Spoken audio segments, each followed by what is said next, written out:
pledge. Proverbs 22:6. Yes, sir. 26 or 6? No, 22, Okay, 6. verse 6. Verse 6. Train up your child. Train up a child in the way he should go. Mm-hmm.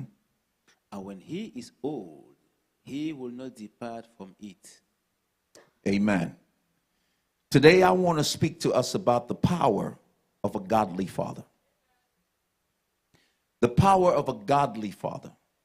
Now, there will be men who will walk into this place. They're good fathers, right? But they may need one more boosting element, which is their relationship with God. So for those of us who already are here and have this relationship, I've come to give you nuggets to take it to the next level. These are challenges. These are things I'm going to say to you that you must do to be that godly father. Am I speaking to you? But before I do that, in our timeless situation and what God is doing in the earth realm and how it is he's beginning to turn to the fathers. In these last days, it says that the sons will find the fathers and the fathers the sons. We're in a time now where many young people are looking to be fathered. Am I speaking to you? I've had a chance to father some that did not come from my loins, but because God allowed me to have a spirit of a father on my life, I've been able to help some to understand as best I could what a father is. And then they've gone on to become fathers themselves. Am I speaking to you? But these were some of the value lessons that they took. As we sit in this room, let me give you guys some statistics so you understand how important a father is. Y'all be quiet for a little bit, but I promise you, if you're paying attention, attention will pay you. Am I speaking to you? I can't hear you. I can't hear you. So I ask, if you got your phones, don't be texting Ray and them. Focus on what you're about to get. In the United States of America, according to the U.S. Census Bureau, 18.4 million children, 1 in 4, live without a biological, a step, or an adopted father in their home. 18.4 million. It's alarming, isn't it? Why is it that we don't even have a biological father, a stepfather, or an adoptive father in the home? That many children. That's 1 in 4. One child gets a chance to experience what a father is, a true godly father. 1. Can I keep going? Another statistic brings out here that research shows that a father's absence, affects children in numerous unfortunate ways. Now, while a father's presence makes positive difference in the lives of both children and mothers, when the father is missing, our children run amok. When a father is engaged in the work that he is doing with his wife or anything like that, then that particular home or that particular child, they grow up and become amazing. When a father is downloading into his children wisdom and knowledge and is there to help guide them through some journeys in life, that child, according to statistics, grows up to have more of an acumen or more of a stable lifestyle and a greater focus on where he's going because of a father. So when we celebrate Father's Day, yes, I know all y'all want to give us sometimes, ladies, is maybe a tie or something like that, and cook us our favorite meal once a year. Yeah, and you'll think we have arrived or something because you cook our bala or whatever we eat that day. Mm-hmm. Right? You know what I'm talking about. Right? Oh, they cook that meal, man, and they think they've done something for us. Hallelujah. buy us a tie from Nordstrom and a cologne with our own money.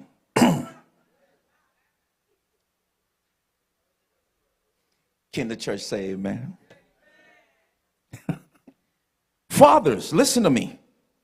Children with involved dads are less likely to be mistreated.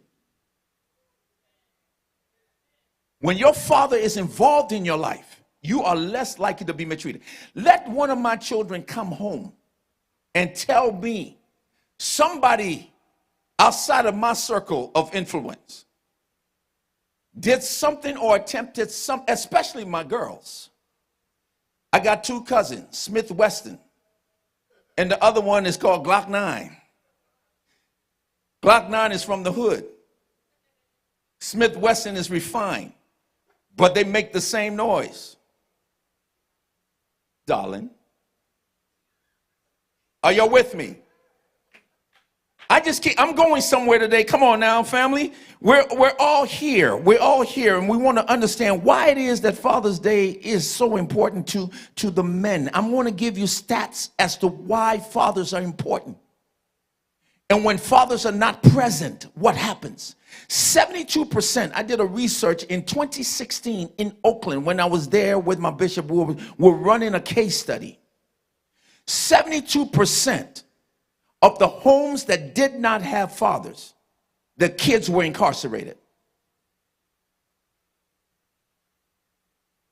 72%. It could be worse in other places. Just to show you the value of a father. Facts. Listen to this. Children who live with their dads do better in school. They do better in school. Number 3, adolescent teen boys who live with their dads are less likely to carry guns and deal drugs. Maybe one will get away here and there. But when dad is on position and he's paying attention to what's happening around him, none of this happens. You see, because what they think they know better than us, we've been there, done that, got t-shirts and trophies. Can't play a player. I'm just being honest. Whether I'm from Liberia, West Africa, Ghana, Nigeria, or born here in the United States of America, a father who understands his position will always be a hawk or an eagle when it comes to his kids. Our assignment is to make sure that whatever I impart into you, when I'm gone, you'll never forget what I've given you. More than anything, I'm not here to put fear in you, but I'm here to instill fear of God in you. So that when you hear my voice in those moments you're about to make a dumb decision, you'll be like, oh. That's why I like Joe Jackson for. Joe Jackson said, I didn't make it, but all y'all gonna make it out of Gary, Indiana, and you're gonna be something I never got. Some fathers have to take that step in life to get us there. I'm just giving you some stats so you can think about it. And for those ladies who are not married yet and you're thinking about tomorrow what a father will look like, sometimes you have to look at your dad and look at his life and see what that may look like. Not perfect, but if this man was standing on the wall praying for you, if he was providing for you, if he was covering you, if he was speaking life to you, if he was making it comfortable enough where the little girl in you, grown woman, can come and rest on him, that's a father. My wife still goes and sits and lays her head on her dad's lap. He's 94 years old. His brain is working. Body may be broken. But the little girl in her shows up every time she comes around her dad. She shows up too because I'm there. Oh, can I break it down for you? Bible says, a man will leave his wife, his family, his mother and father, and do what? And cleave to his wife, correct? It's not that the girl got more power than him, but the way God works is that God be father. And when he brings his daughter, he is saying, I'm fathering her. Now I'm giving her to you to father her. Am I speaking to you?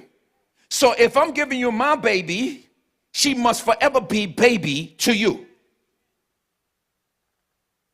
This is my baby. This is my little girl. She came before the rest of them.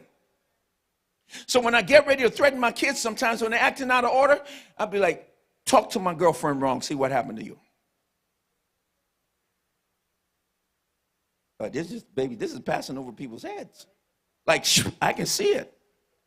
Am I too deep for y'all? No. You see, when a man understands what I'm saying, things change in the home. She can be there making all the noise she wants, right? But let me hit the door.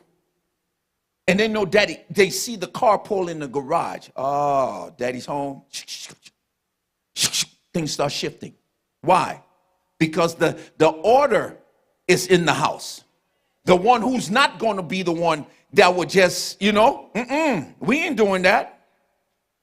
That's your mom. Or I'll tell your dad.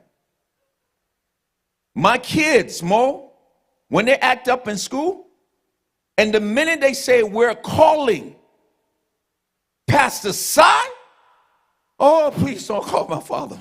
You call my mom, but don't call dad. Because I will show up in a way that you will never in your life spoil my name, my dad's name, who's your grandfather, his father's name, and all of them that came before you. Don't call my dad. And then if I know you get embarrassed easily, guess what I would do? I will go to the thrift store and find the most colorful jacket. Wear some hot water pants, 2 different pairs of shoes. Show up like Deacon Timothy Johnson.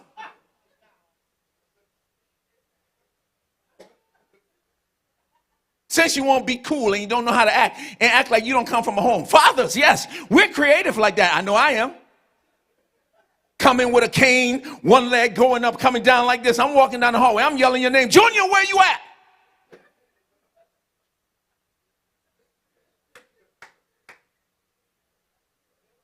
Please don't call my dad. That man will show up at the least opportune time and embarrass me. Yes, I will. Yes, I will. Before you spoil my name, I'm coming for you.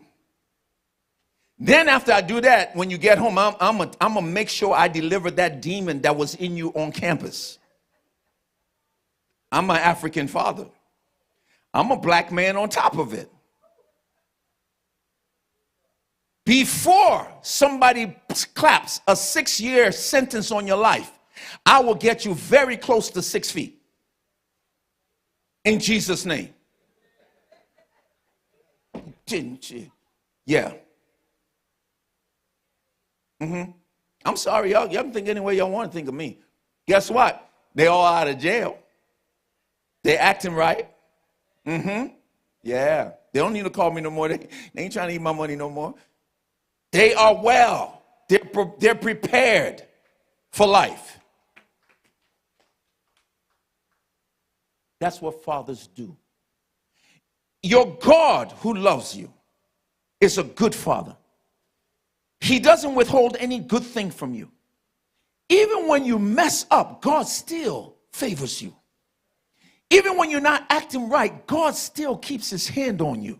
Am I speaking to y'all today, family? This is what fathers do. So there are five attributes, there are 5 characteristics of a godly father I'm going to give you all today. And I want y'all to go home and feed on it, men, because you know what? When you get this, you go to the next level. Number 1, every godly father, teaches. Every good father is a teacher in the earth realm. If you're not taking the time to instill certain values in your children, to increase their value before they go to school, you're missing your position in the earth realm as a father. Call you dad now, because some men are male that will father children but never be dad.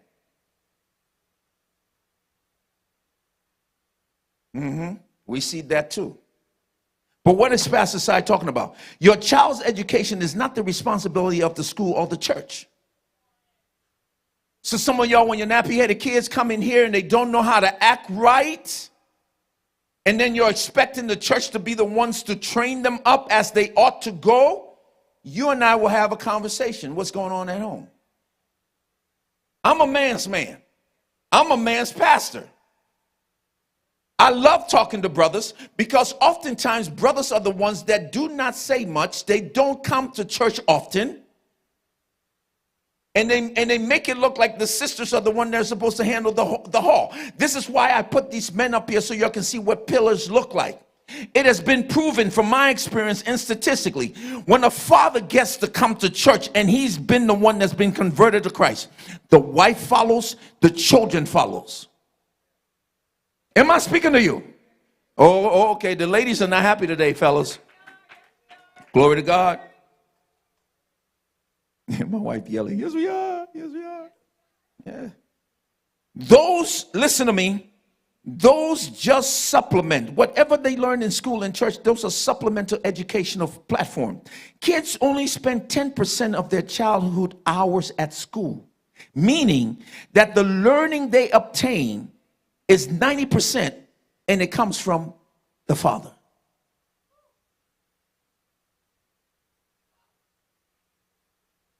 This little baby girl here, as precious as she is, she loves her mom. But guess what? Daddy is her world. She would jump out of mommy's hand and go to daddy. That's how it works. So we must be what? Teachers. Pastor Benoit just read Proverbs 22:6. Train up a child in the way that they should go, so that when they grow up, it doesn't depart from them. I'm not saying beat it in their heads. Make it practical enough for them to understand. I still got some more stuff I'll speak to you about here. Amen? The other thing, fathers, we must learn in our teaching is called experiential teaching. A lot of times, father wants to make a mandate. You do what I tell you to do. But yet it's still, the father is the same one going out there doing things. Let me tell y'all something, men, and all of y'all watching. Our children learn faster by watching what we do.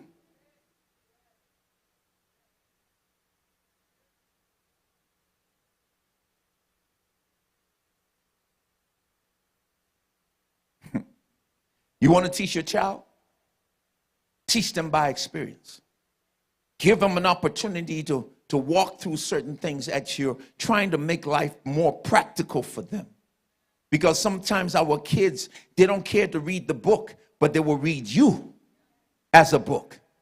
The same thing applies to us as Christians. Many people don't care to read your Bible. You're walking around here that looks like a brick and calling yourself holy. No, they want to read you. They want to read how you're living. They want to read how that word is being demonstrated in your life. Am I speaking to you? Family, I can't hear you. Amen. So training up a child in a way they should go, okay, is less about arithmetic, algebra, and is more about learning God's word. Can I sit with you and start showing you how my life has changed? When I start to study the Word of God has renewed my mind. It has renewed my life. It has transformed me. The person you're looking at is not the same person I was 2 years ago. And when your children start to see that you spend this kind of quality time, guess what? It draws your kids to that place.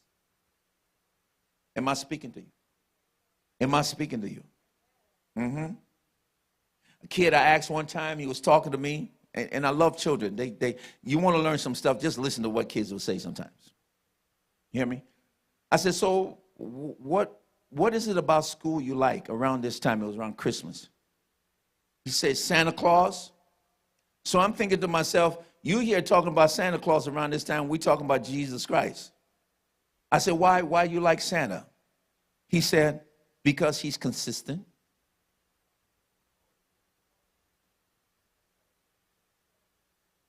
I said, Sid, consistent? He said, yeah. He always comes through for me for Christmas. Can I bring it home to you all? The God we serve is consistent in that how it is. He shows up for us every day. Not just Christmas, Kojo.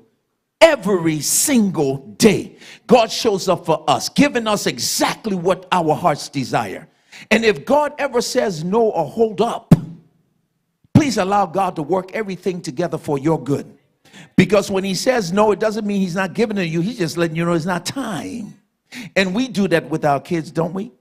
Can you imagine your 12-year-old daughter, Kofi, coming to you and say, Daddy, I'm ready to drive your Mercedes? Would you give it to her? You would say no, right? Then what we say to them sometimes? Oh, baby, oh, you'll have it one of these days. But you got to go through a process. What process, Daddy? You got to go to school. You got to make good grades. You got to act right. Then I'm going to take you to go learn how to drive. And even after I teach you how to learn how to drive, you got to get a learner's permit. So every time you get in the car with me, we're just going to drive up the sidewalk. Then I'm going to let you get the car. You're going to drive back to the house. We're going to do it one block at a time before I put you on the highway for 2 years of your life. Now I'm just playing. I'm just playing. Am I speaking to you? But they go through the process, correct? Before you hand them something valuable. He's consistent. And he will give you what you want. So the very first thing is, our God, what? We must be godly fathers that teach. Amen? Number 2, go with me. Before I go to number 2, go with me to Deuteronomy chapter 6. See. Is this good? Come on, ladies, shout Happy Father's Day to the men in the house. I'm going to make y'all talk to us today. In the name of Jesus. Don't worry, ladies. We good. Pastor Si got y'all. Amen? Deuteronomy 6, start at verse 6, sir. From verse 6 to 7. Let's read.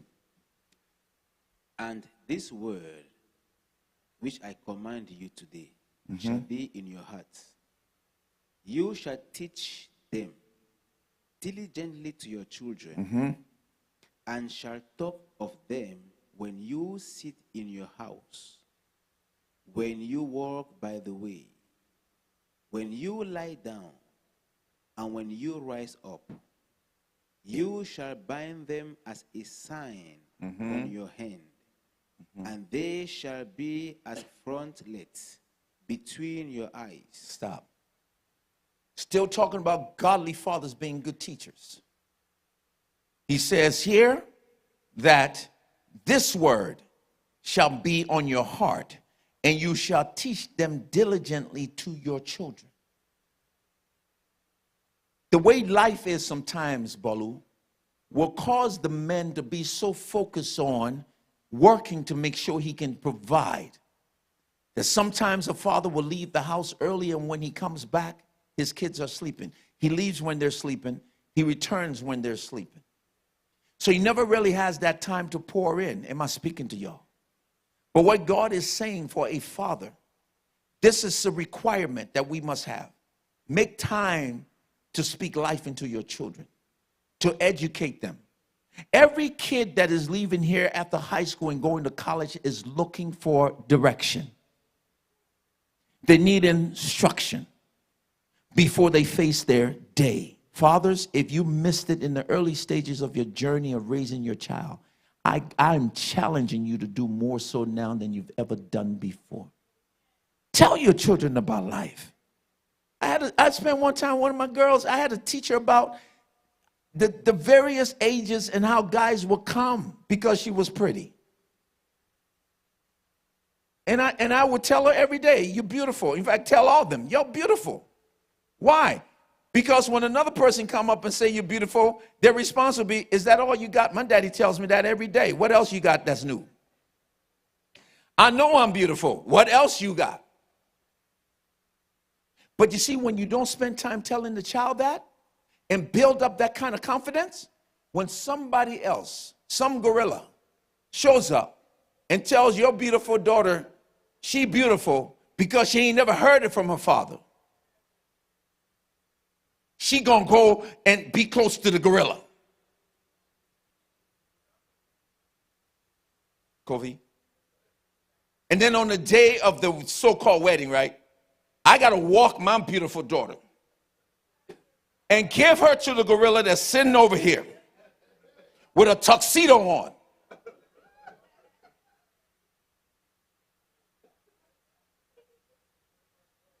And then pastor sitting up talking about who gives this child to be married. I'm like, I still don't know you, dude. Hallelujah. Y'all pray for Pastor Si. My deliverance is still coming. What? And then the girls in the church, the young ladies in the church who we had a chance to participate in helping them grow up. Like Prophet Frank said about one of the young men. He said, man, I spent all this time raising you. You will not leave this place to go find Kono girlfriend. You will find her here. She will be here. Yeah. We don't do Kono. So we don't do Kono bros. Am I speaking to you? Y'all look around. Look how beautiful our girls are. Smith & Wesson, Glock 9. In Jesus' name. Clack, clack. Peace be still.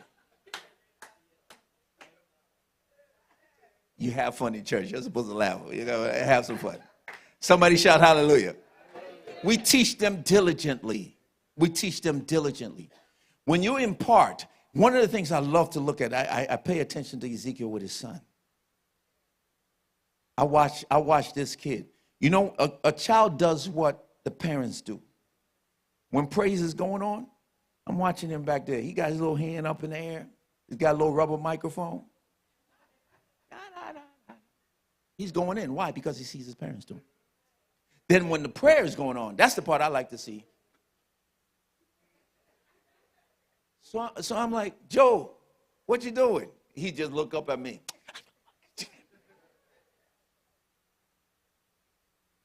He knows this is how my father prays.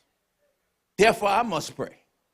Teach them diligently, not just by theory, but by action. Your kids learn quickly by how you do things. Am I speaking to y'all today? So number one, godly fathers teaches. I'm going to be done here real quick. Number two, godly fathers provides an example worth following. A father is a leader. And if nobody's following you as a dad, you're on a journey by yourself. Can your children speak well of you? Can your children say, my father taught me this? Or this is something I learned from my dad. I taught my boys how to dress. You never leave the house looking a certain kind of way. Why? Because my father taught me how to dress. When you walk out of this house, you better look like you come from somewhere. And you also better look like you're going somewhere. I'm like, Dad, why is that important? He said, because when they see you going somewhere, they become curious as to know who you are. And then you don't open your mouth unless you got something of value to say. Because when you open your mouth to speak, you tell the world who you are. So you better be careful. You don't just say foolish things. It's my dad. He was an ambassador, so that thing on him. All of us had to carry it. He looked down when you're coming in. He'll look at your shoes, Dennis. Why is your shoes not clean? He's not following me like that. Why? Because he wanted the world to know that his boys were raised with a certain level of standard. He taught us to open the doors for our sisters and our mom. So today, here she is, spoiled.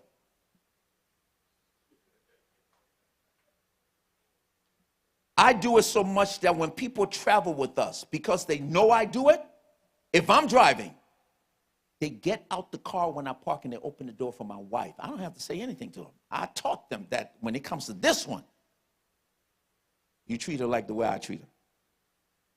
Am I speaking to you? Oh, y'all got to understand. Am I speaking to y'all? Fathers. A good father gives you an example to live by. You can't be a godly father unless you live out what it means to be a godly man. Let's go there. That's because although kids may fall or may fail to do what you say, and I said it earlier, they rarely fail to do what you do. And you be mad at them, right? Didn't I tell you that? Now the kid will step back, because this is how they get. When they hit like teenage years, they know that they got a right to say something at a distance. But you did it. Ooh, by this time, the hair on the back of your neck is standing up. You got a couple of words in tongues to say to them. They'll do that. They will fail to do what you say, but they will not fail to do what you do. Talking to a young man, I said, why is it what you beating on the girl for? You say you love her. It's like, Pastor, I don't know. I grew up in a home where I saw that, and I thought that was the way you handle or discipline your women. I'm like, okay, you must have come from a country that is primitive. Because in the next 30 seconds, 30 minutes, somebody coming to carry you. Because that's not where she came from. If you come from a place where you beat her to submit or to break her, today you broken. And then we take them to rehabilitation. You hear what I'm saying? So they will fail to do it now. And no matter how much you try to teach them something, they will be unlikely to listen if they see you doing the opposite. Godly fathers, am I speaking to y'all? Men, am I speaking to you all? I can't hear you. I need some response. Today is your day, but I'm giving you some lessons. Because you know what? I believe in men. When the world is trying to discredit us, there are more men in jail in the United States of America than on the entire continent of Africa.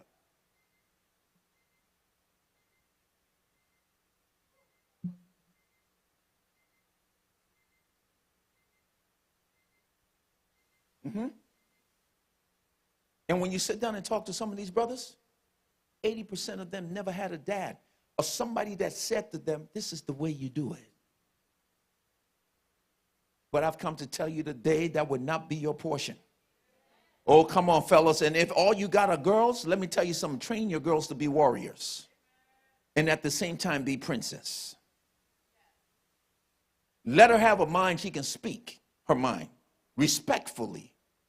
But would not allow anybody to just treat her any kind of way because this is not what I come from. And then when she knows she got some heroes in her corner, call your heroes. I married her whole family. Touch one of the girls in that family, see how I show up. And I don't just show up by myself. I got arsenal. Got cousins, got brothers. They will roll with me. Like a good fight. Kingdom of heaven suffers violence. Violence taken by force.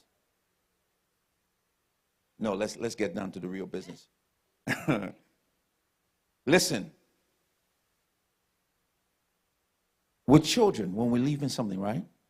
There'll be a little bit of hypocrisy, dictators, and even if they don't say anything about it now, it will definitely show up in their behavior tomorrow.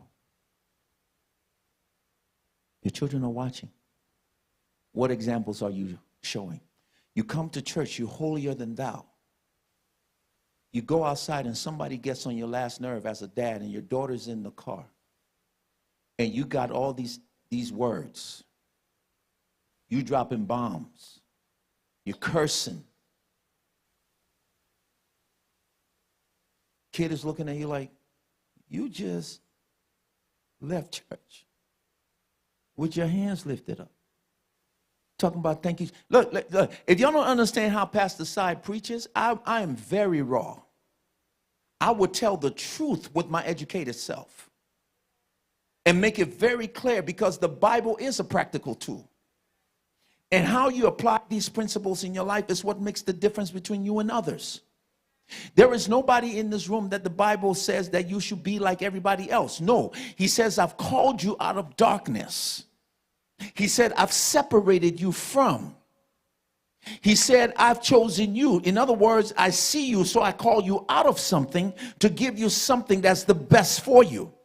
We will never be like everybody else. Am I speaking to you today? Karaba. Come on, get happy. Go with me to Romans chapter 2. See? 2, 21 through 24. We're going to read that. So a godly father teaches. A godly father leaves an example for his children to follow. Hallelujah. Romans 2, 21 through 24. Yes. You, therefore, will teach another. Do you not teach yourself? Stop. He said, you then, who spend time trying to teach others, will you not teach yourself? For you to give somebody something, Kofi, you must have had it yourself. For you to teach somebody how to do a thing, you must have done it yourself. Am I speaking to you? Huh? In the black community, we're just starting to catch this reality. Black people were never privy to understand the power of credit in the United States of America. We're just now starting to get it. Our parents were raised where you go make the money, and take the money, buy a bunch of things, and so forth and so on. You don't have any life insurance. You don't put anything in the right place, so you die. Now we got to go do a GoFundMe because we're not financially literate. But they're all biblical principle. A good father does what? Leaves an inheritance for what? For his children's children. How do I position myself in a country that is enterprise driven? How can I use other people's money to build for me a system that works? So that when my kid hits 20, he or she don't have to worry about anything. It was a Jewish friend that taught me that in high school, he put his kids on cards. Before they graduated from high school to go to college, they all had 800 plus scores. Guess what? Each one of them could walk in with a score that high and buy themselves a house if they wanted to. You see, they didn't know. So daddy kept his mouth shut. Now when they got out of college, because that was the promise, if you get out of college, what you need, I'll give it for you. Not knowing he has set them up to get it. The power of it was, Joe Gladfelder graduates, he walks across the stage. His father said, come with me. You got 2 keys here. This one is for your house. This one is for your car to park in front of the house. About this, because we put everything in place, you're debt free. But you got an 820 score. So how? Because I set it up when you were in the 10th grade. Education, powerful. So when I say to some of y'all, you're not broke, you just don't have the information. When I say to some of y'all, you're millionaires, your paperwork hasn't caught up with you yet, it's because you haven't learned how to implement that in the system. I digress. Lady Wynn will have a seminar on that for y'all. She's the expert. But what am I saying? We teach them, Kofi. Beyond book knowledge, there's life. Beyond book knowledge, this is a system, this country. People don't like you because you're different. People don't care about where you come from.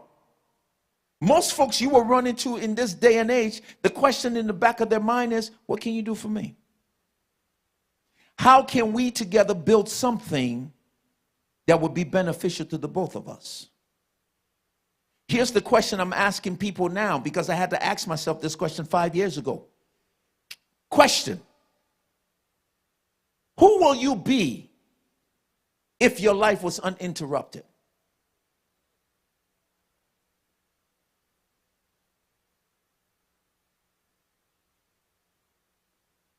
And I'm asking this so young people can hear me.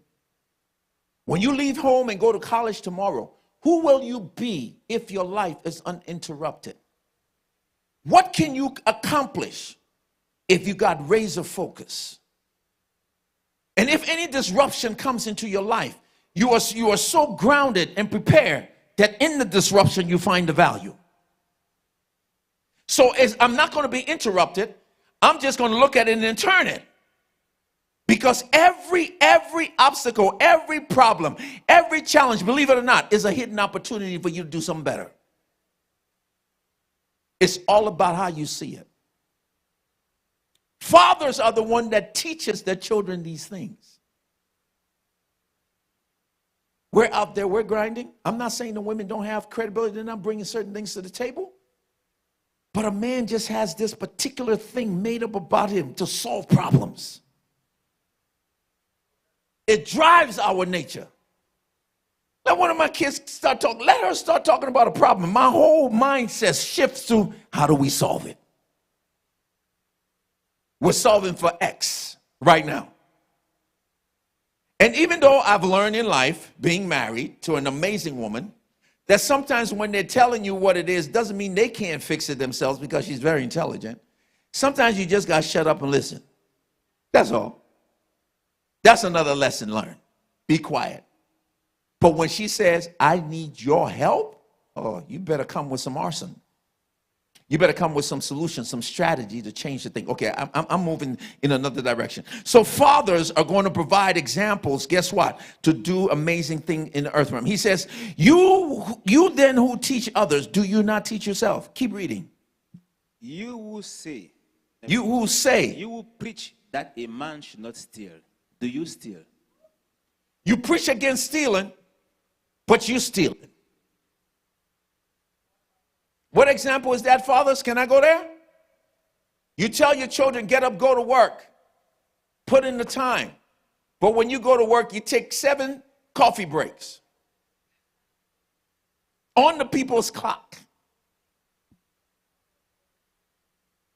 File your taxes.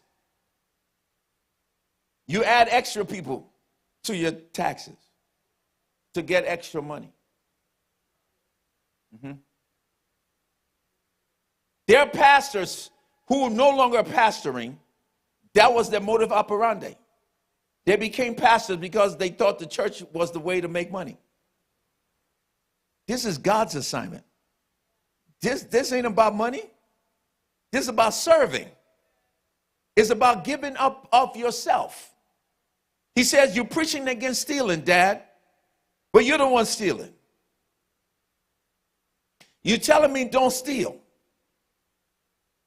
But you're stealing from the church. You're telling me, Dad, you're telling me, not those people out there, they talking about us now. Those people out there, they this, they that. But the kid now, who now has a worldview, because they took the time to read, you taught them to read. Now they're reading beyond your knowledge, and they come back to you and say, that's not true, Dad. That's not how they are. Do you know one of them? No, I don't want to know them. Them people, they just want to collect unemployment. Is it good? Am I imitating correctly? Yeah, straight up country. Yes.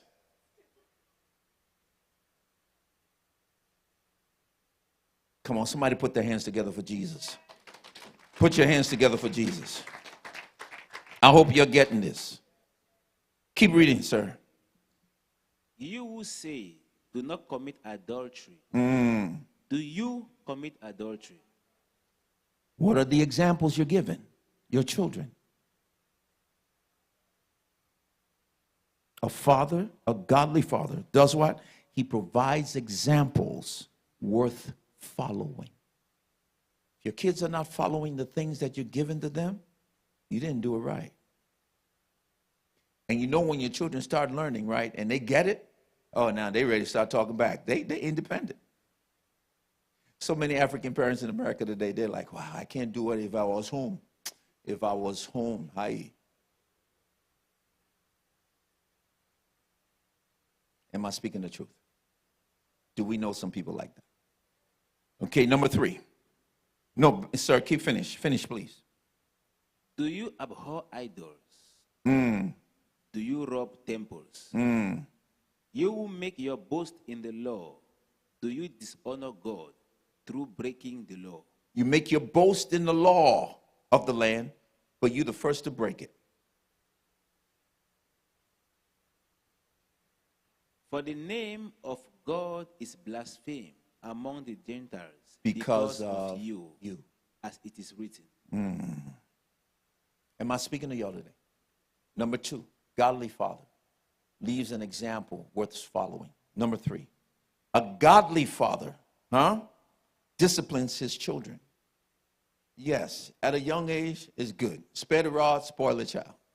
But the child will reach a certain age. Now here comes the test of your maturity as a father.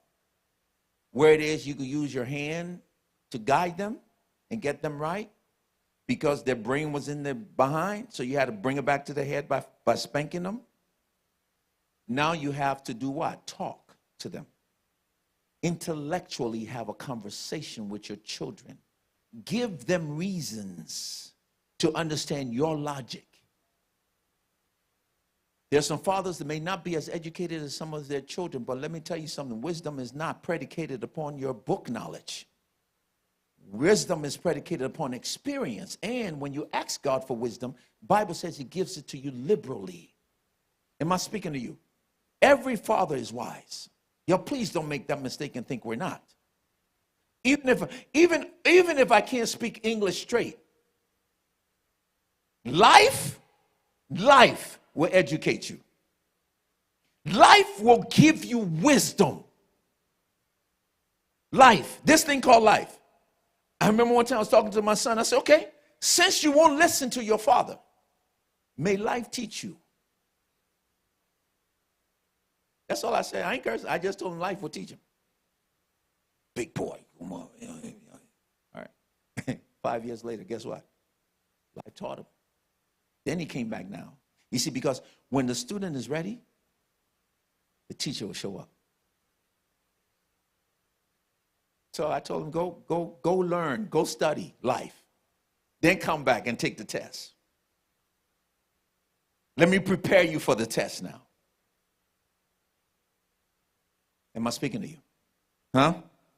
So God wants us to discipline our children. Listen, the D word here is now not very popular with kids, not because, it's a fun thing, but because discipline will require them to do something they've never done before. Living a disciplined life is a very productive life. People who I know that are very successful, they're very disciplined. Very disciplined. As children of God, when you call yourself a disciple is a disciplined follower of Christ. What does that mean? It means you spend time in the Word. It means you spend time getting to know Him. It means you spend time applying the principles that He's laid out for your life to succeed. The entire Bible is designed to prosper you. But we'll go talk to everybody else except talking to the God that made us. I'm not talking to Yugos. I'm talking to Rolls Royces in this room. Everybody was carefully designed by God's hand. When you come up that assembly line, there is none like you. None like you. And God made you, so He knows how you're going to function. Turn to your neighbor and say, I'm looking at a Rolls Royce. Y'all don't sound excited today. Y'all listen to me.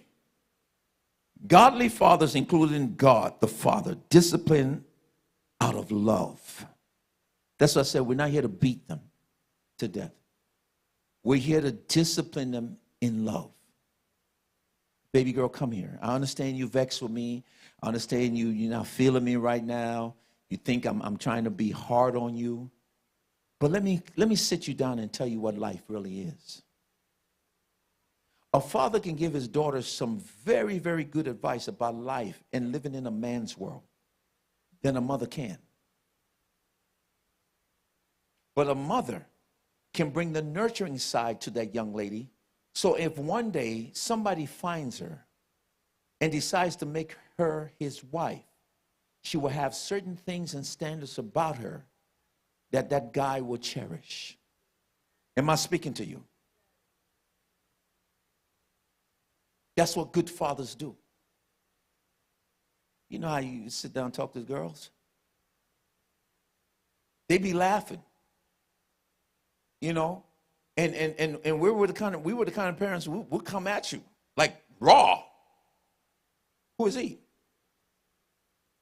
You know, did he kiss you? One time I did the Bill Cosby apple thing. Put the apple here, put the apple here. How close are you to my daughter? This close? This close? No. I said, okay, I'm just trying to figure out.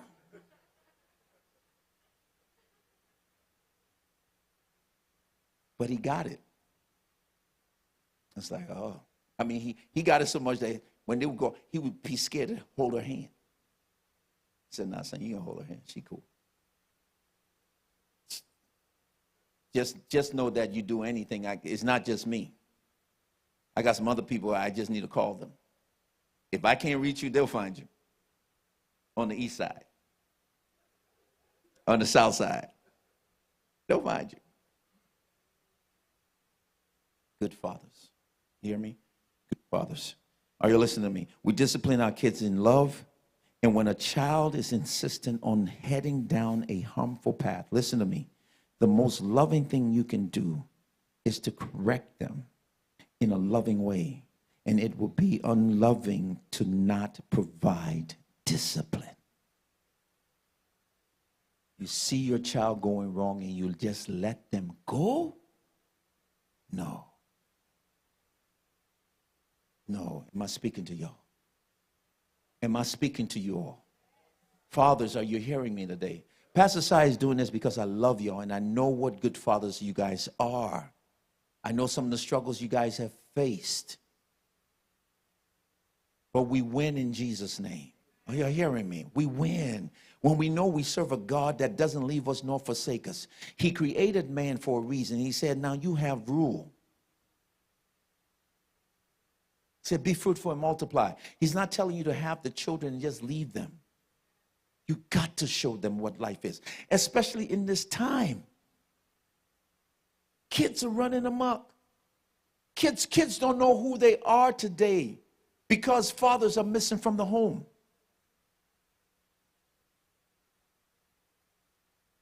You discipline them.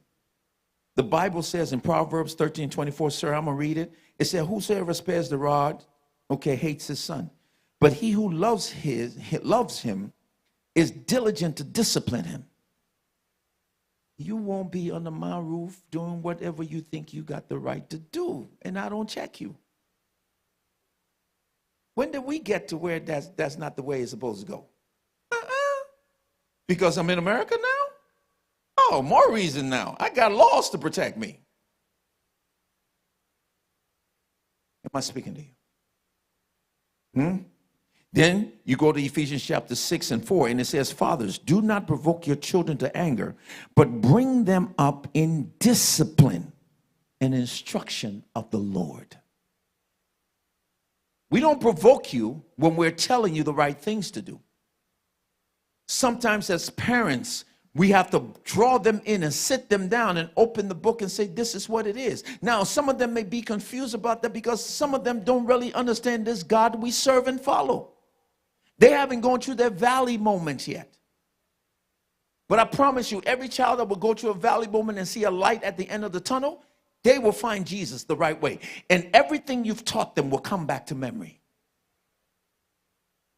And be like, my father used to tell me this. Let me go home. Wasn't that what they said about the prodigal son? Every one of us will have prodigal kids at some point. I think I was one once upon a time. But this God we serve is a loving God. Am I speaking to you? Discipline should be fair. When done unfairly, inconsistently, or hypocritically, it can rightly frustrate your children. Done correctly, discipline is only momentarily unpleasant, and it brings about long-term benefits. For those of us who remember we used to play sports, the discipline of going for training and all of that. I mean, we didn't like it. I didn't like to go to the gym. I didn't like to do all that stuff. Big man. Why I got to do all this? I can run. I'm 15. I got hops, right, Dennis?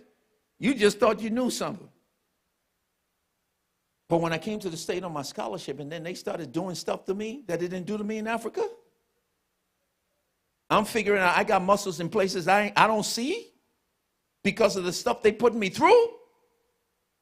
Oh, Jesus help me. I did not like it.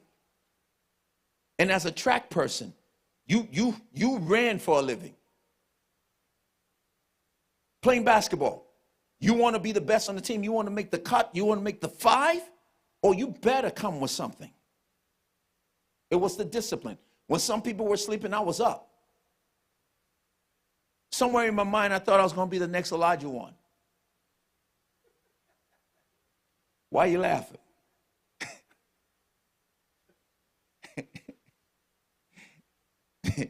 Then I got hurt. But it was the same discipline that took me off the bed, though.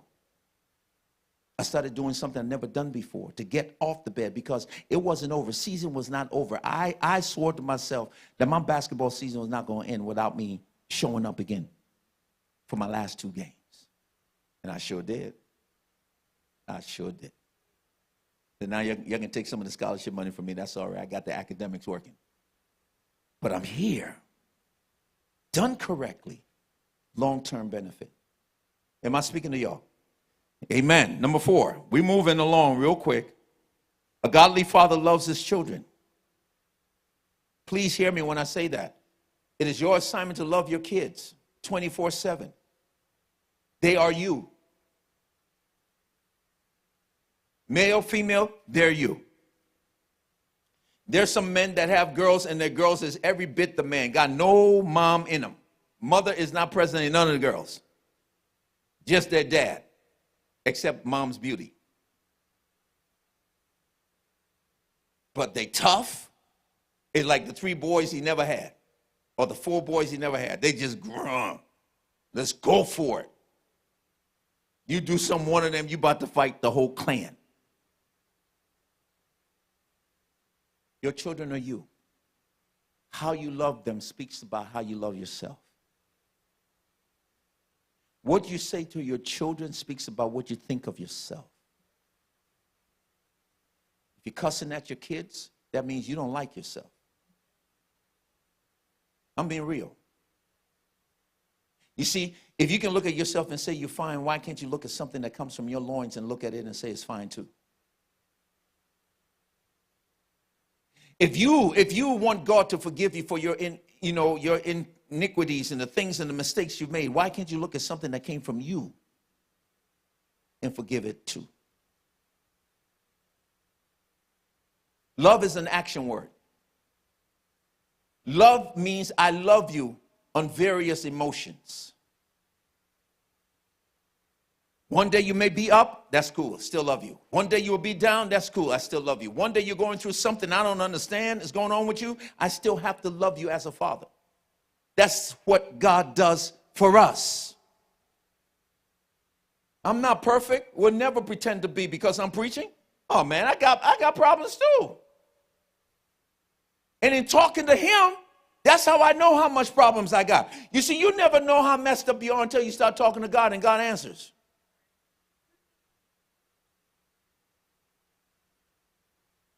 There's none perfect, no, not one, except our Lord and Savior Jesus Christ.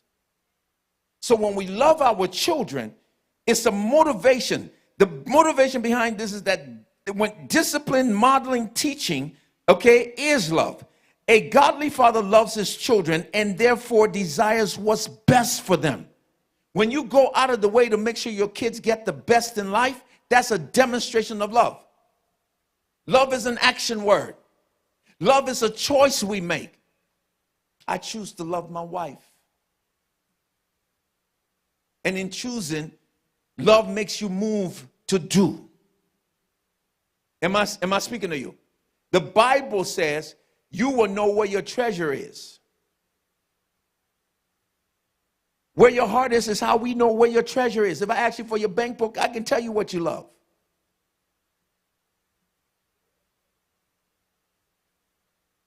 You love your children. As a father, it is our responsibility to love our kids, even if our kids may be acting unlovable. because there'll be days they will. They'll want to be disrespectful. They'll want to talk to you some kind of way. But I've come to let you know today that the love of God in you is the love of God you're supposed to show to them. Am I speaking to you? Oh, yeah, we done. We're wrapping up. We're wrapping up. Let me close out real quick. 1 Corinthians 13:1.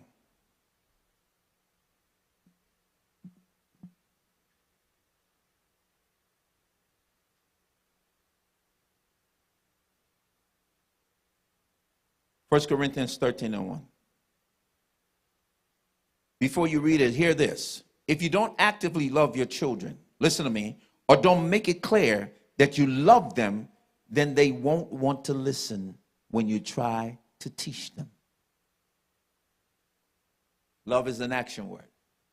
I won't just say it to you. I'll demonstrate it every time. Make sense? 1 Corinthians chapter 13:1, and then after that, the fifth one is godly fathers pray. We're almost done, y'all. Y'all good? Y'all quiet today. Y'all taking notes? Though I speak with the tongues of men and of angels, and I have not charity or love, some verses, I am become a sounding brass or a tinkling cymbal. That's it. That's it. If I speak with the tongues of men, of angels, but have not love for others growing out of God's love for me, amplify, then I become only a noisy gong or a clanging cymbal, just as an annoying distraction. You want love, but you're not willing to show it. And if you're not willing to show it, guess what you become? A distraction. For nothing talk. Because love is an action word. Last but not least, godly fathers pray. And this is the one I want to close out with. 1 Thessalonians chapter 5:17 challenges the fathers to pray without ceasing. You hear me? James 1:5 said, if any of you lack wisdom, let them ask God, who gives generously to you without reproach, and it will be given. We don't get this without prayer. When we start to talk to God as men, God starts to respond to his sons. You see, because we cannot handle a lot of these things we're carrying without him. We cannot be good fathers without a good loving father. We cannot achieve the greatest that God has for us except we go to the one who made us and has put himself greater in us. Am I speaking to you? How we achieve the best God has for us as fathers is through our communication with God. It's through our prayer walk with God. It's when we spend time talking to him, when we spend time seeking his face, when we spend time casting our cares upon him. This is how we see God show up in our lives. But you see, men, sometimes we get prideful and we think that we can handle it all. No, no, no. Just as a baby is to the mother, so we are to God. Go to him. If pride is what got you, throw the pride away, because God detests pride. But come to him humble. Come to him talking. Have some confidence that when you talk to him, he's going to answer your prayer. But a father who's trying to go about life not talking to the one that created him to live the life will live a wayward life. And challenges will be your daily bread. To be a godly father, you need God's help. You can't do it by yourself, and there's none of us here who is a perfect dad. We are all work in progress.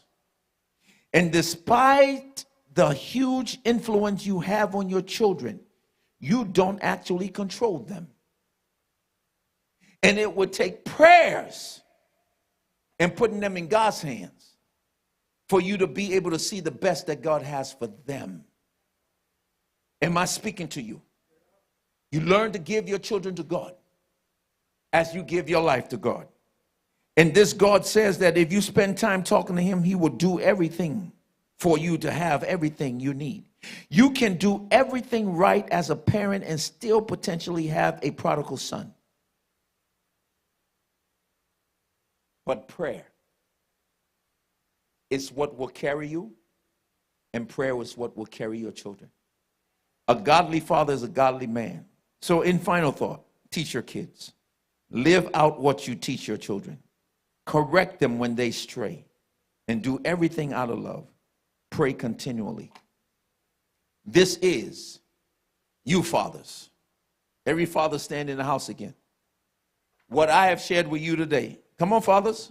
You ain't tired. You're just getting started.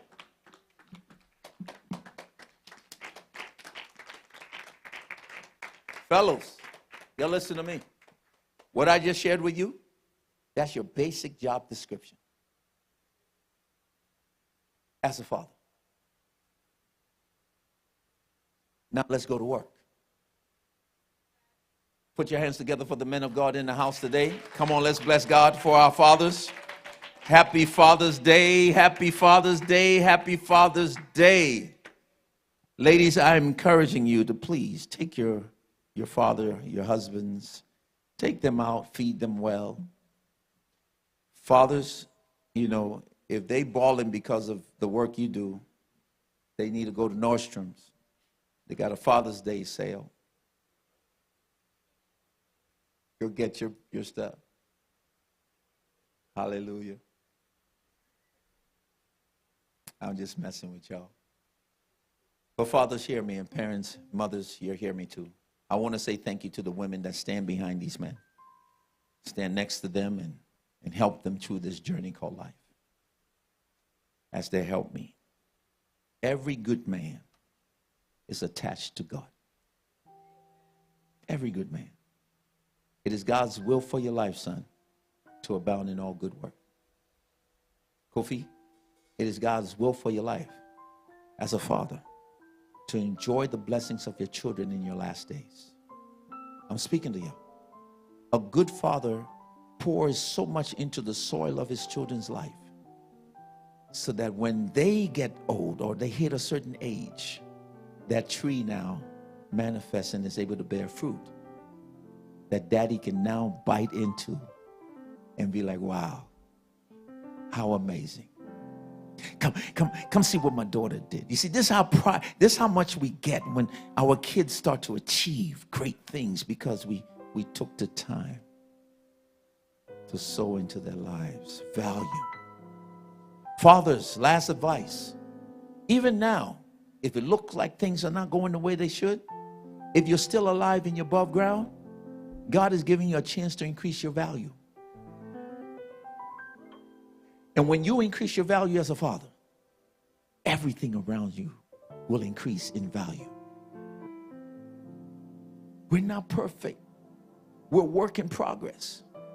But let me tell you something, when a father is determined to be better every day at being a father, it's an amazing thing, transition you become. Before we will be hot-headed, right? Then all of a sudden we reach a certain age of maturity that now we pause and think before we answer this young person in front of us who is now a man or a woman. And we now have to start speaking from a place of maturation and say to them things they never heard before. Now they're ready to hear. Am I speaking to you? Kojo is called increasing your value. I read more books in my 40s than I did my 20s. I surrounded myself with people better than me in my 40s than I did in my 20s. And I got better. And then I started to master something. Let me give you another nugget, Father. Money follows mastery. Master your craft. Money will find you. People want to know what you got. They come to you. They'll say, man, I'll pay you to get that because I don't have it at home. Somebody get excited for Jesus. I can't hear you.